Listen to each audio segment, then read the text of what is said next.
India trial links B12 intake to long-term health in babies। दरअसल हाल ही में पुणे में एक नई स्टडी हुई है जिससे काफी इंटरेस्टिंग बातें सामने आई है और काफी गंभीर बातें भी। भारत में ज्यादातर जो शाकाहारी लोग हैं उनमें विटामिन B12 की कमी होती है, क्योंकि विटामिन B12 फ्रूट्स और वेजिटेबल्स में नहीं मिलता है और इसका जो प्राइमरी सोर्स है वो एनिमल है, यानी कि मीट, फिश, पोल्ट्री, एग्स और डेयरी प्रोडक्ट्स। तो जाहिर सी बात है कि शाकाहारियों को ये सिर्फ वेजिटेरियन फूड से तो मिलेगी नहीं, और इसी वजह से उनमें विटामिन B12 की कमी देखी जाती है।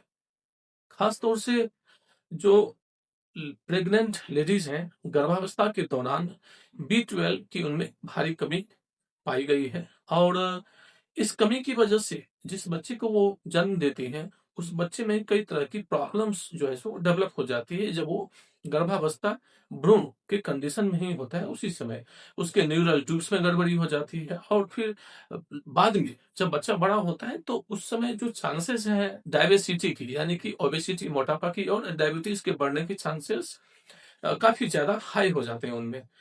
इसी को देखते हुए पुणे में एक स्टडी किया गया जिसको नाम दिया गया पुणे मैटरनिटी न्यूट्रिशन स्टडी।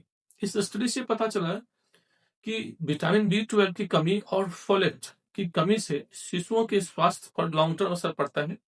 खासतौर से उनकी जो कॉग्निटिव, यानी कि इंटेलेक्ट, नॉलेज और लैंग्वेज रिलेटेड जो डेवलपमेंट है वो काफी प्रभावित होती है, और ये 2 साल से 3 साल के अंदर डेवलप हो जाती है। ये सब सारी स्किल्स जिनका उनमें अभाव देखा गया। 2012 से 20 के बीच Pune rural intervention in young adolescents, यानी कि किशोर लड़कियों के ऊपर में जो जिनकी शादी अभी नहीं हुई है उनकी स्टडी की गई 2012 से 20 के बीच में, और उनको कई सारे विटामिन B12 के साथ साथ पुणे के ग्रामीण शहरों में ये स्टडी की गई थी।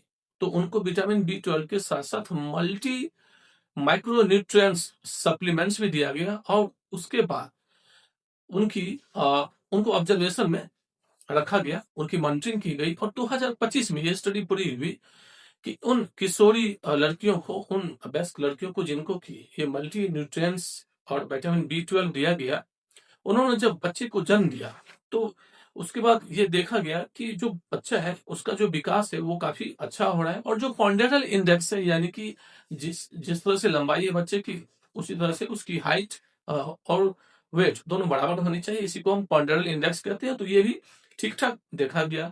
विटामिन B12 से ब्लड सेल्स जो है हमारा वो प्रभावित होता है, क्योंकि ब्लड सेल्स के फॉर्मेशन में काफी हेल्प करती है। इसके अलावा ये न्यूरल ब्रेन के डेवलपमेंट में भी काफी हेल्प करती है।